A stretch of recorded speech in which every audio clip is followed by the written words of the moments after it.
Nag-ride nga kami ng mga tropa ko sa Dingalan Aurora. Natuloy din sa wakas yung plano kahit 4 lang kami. Isa ito sa lugar na pinupuntahan at binabalik-balikan ng mga riders dahil sa napagandang bundok ng Sierra Madre. Pasado alas 4 na kami nakaalis ng Bulacan. Naisipan ko dito na lang sa Port Magsaysay dumaan dahil maliwanag na. Dahil mas safe at mas mabilis yung ruta kapag papuntang Dingalan. Isa din kasi sa view na to kung bakit dito kami dumaan. Advice ko lang sa mga dadaan ng Fort Magsaysay or Laor, Nueva Ecija, marami ng potholes or marami ng lubak dito. Di katulad last na punta namin dito, konti lang yung mga lubak pero ngayon mas madami na. Isa rin siguro sa dahilan kung bakit maraming lubak dito dahil yung ibang truck dito dumadaan. Dahil mas mabilis yung ruta nila kapag dito sila dumaan papuntang Cabanatuan or Gapan. At after 15 minutes nakarating na rin kami dito sa Bato Ferry Bridge. Dito kung gusto nyo mag-ilog pwede kayo dito mag-stay in. Hindi ko lang sure kung magkano yung mga cottages dyan and yung mga entrance fee.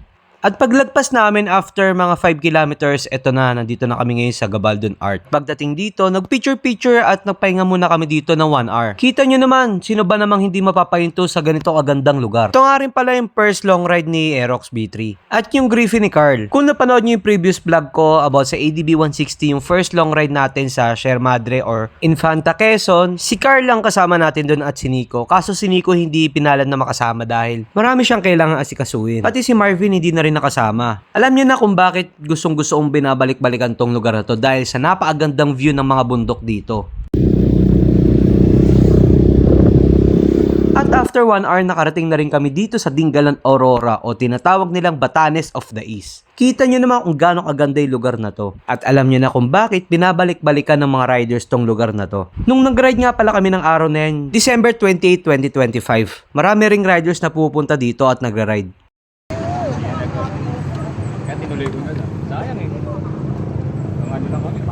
At after 10 minutes, nakarating na rin kami dito sa Carino Beach Resort. Kung saan dito kami mag-stay ng overnight. Dito sa Carino, pwede kayo mag-rent ng tent, upuan, utensils, at iba pang kailangan nyo. Ang rent nila Carl sa tent is 350 pesos overnight. Bali ako hindi na ako nag-rent dahil si Kuya Wilson meron dalang tent at hammock. Pero meron siyang charge na 100 pesos sa hammock and 150 pesos sa tent. Dito sa resort na pinagstayan namin, maganda yung vibes. Feel na feel mo talaga na nasa beach ka. Yung mga sasakyan nyo at motor nyo pwede nyo itabi sa tent nyo. At yung mga stops dito mababait. Alala ko nung nagkwento sila ate sa amin nung binagyo tong Dingalan. Yung tubig umabot ng bubong ng nipahat at 6 na puno ng nyog ang natumba. Sayang di ako nakapagdala ng sticker para makapagdikit dito ng sticker sa sticker wall nila. So paano kayo? Nabahala manood mga pre ah.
At dito nakita ko yung resort na pinagtuluyan namin last April. Nakakalungkot na sira yung ibang mga cottages dito at hindi na mapakinabangan. O tara, samahan nyo ako, stroll tayo ulit.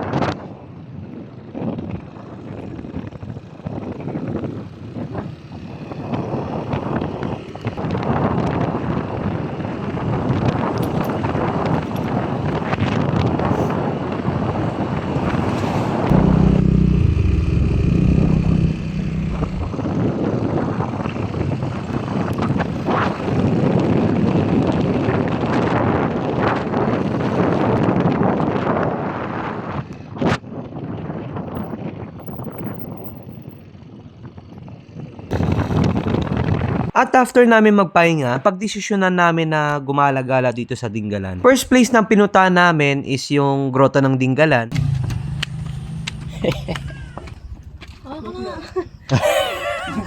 Hinihingal na agad.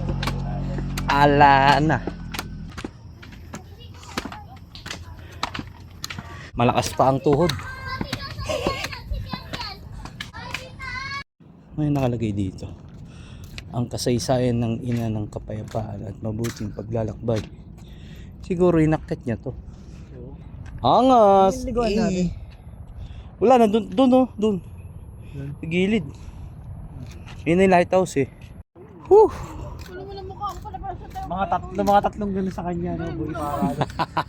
Dito iba eh, no? Puro dagat may kita mo dito. Puro asul. Blue nature. Ganda ng dagat, no? Blue na blue. Kuya Wilson, shout out. One more, 1, 2, 3. At ayun, on the way na kami ngayon sa Pacific View Deck. First time lang namin lahat doon kaya naka-exciting kung gaano kaganda doon sa Pacific View Deck. Nakikita ko lang yun sa mga pictures sa Facebook and TikTok. Tignan natin kung mas maganda siya sa personal. Dito pala sa Pacific View Deck, kailangan nyo ng tour guide. 300 pesos yung binayad namin. At may insurance dito per head 60 pesos lahat ng pupunta sa mga tourist destination. Kaya may insurance dito sa Dingalan. Once sa may nangyaring hindi maganda sa inyo, sagot ng munisipyo ng Dingalan lahat ng expenses once na may nangyaring hindi maganda sa inyo. Pero wag naman sana. Sa Fishport nga pala kayo magbabayad ng insurance fee and yung sa grotto na entrance, pero pwede din naman doon na magbayad mismo sa grotto. And sa Pacific View Deck naman, doon na kayo mismo magbabayad sa place. Pwede pagbalik. Saan bayad? Mamaya na pagbalik. Sige Mamaya po. na pagbalik na kuya. Yun. Yan, dito muna yung mga motor. Oo, gagi. Hirap kami sa mga ganong kalsada. Kasi nga, puta na. Taas kasi no? Ang taas boy. Kasi yung mga batong tutulis. Kaya yung gulong mo. Ano, parang magbabounce no? Oo, sana kung yung katawan ko, katawan niya. Di ba? Kaya ko. Solid naman yan, panigurado, pag-akyat. Hoo! Woohoo! Puto!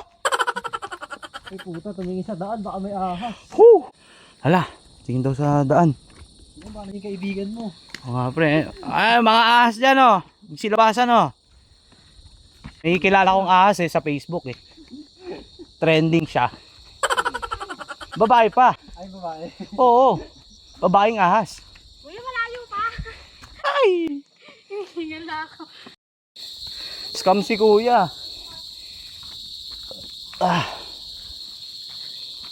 Sabi 3 minutes, 35 minutes na. Diyan na? May? Buko juice, nagbebenta? Te, pabili ako 1 litro.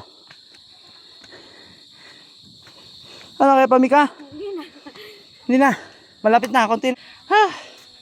Okay, burn ng pots. Burn tayo ng pots. Dito, may nagbebenta ng BJ dito. Mga gusto ng BJ dyan.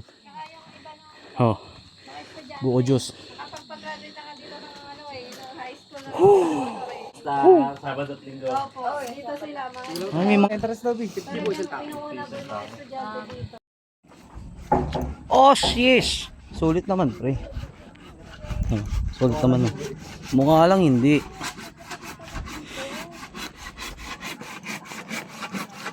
Wow. Ito pala yun. Pwede ka tumambay doon, oh. Cottage, oh. Oo, diyan ka maliligo, oh. Yun. Bali... May libre. Pwede overnight. Ano yung pwede mag-camping dito, kuya? Magkano overnight? Overnight, magkano? Hindi na. Hindi naman tanong mo pa. Para sa sunod, siguro pagbalik nila, mag-overnight. Magkano ba, Hul? Magkano po, Bo? Entrance talaga ng 200 ka rin. 200 per head. Overnight. So, pwede pala mag-overnight dito, no? Kamusta kayong dalawa? Ana, power up na. Power up!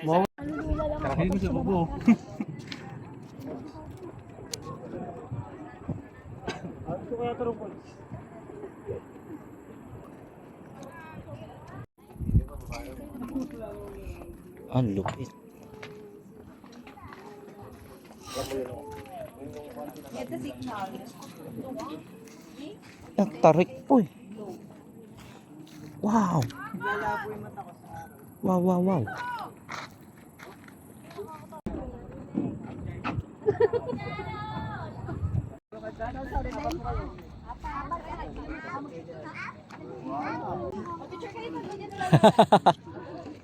Ganda oh. Sheesh. Tapos sila, dito muna tayo.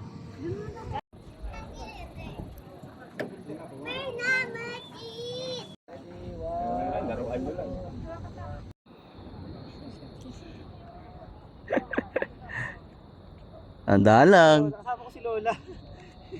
Pag nahulog ka pre, kwento na lang talaga pre. Kwento na lang talaga pre. 2,000. Mas di natin bakit yung dinaanan natin. Wala, nasa likod. Maganda dyan, nasa upo.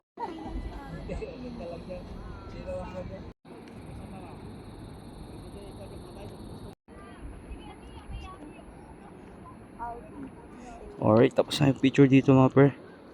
Dito sa Pacific View Deck. Alright. Tropa oh. What's up mga tropa? What's up mga tropa? Shoutout kay Sir Henson. Mga naman, MTRT. Ano lang, silent killer lang, Aerox B3 no. Tsaka ano, Griffin no. Kahit Aerox no. Sir Henson baka naman po. Yan tropa. Yung solid tropa yan.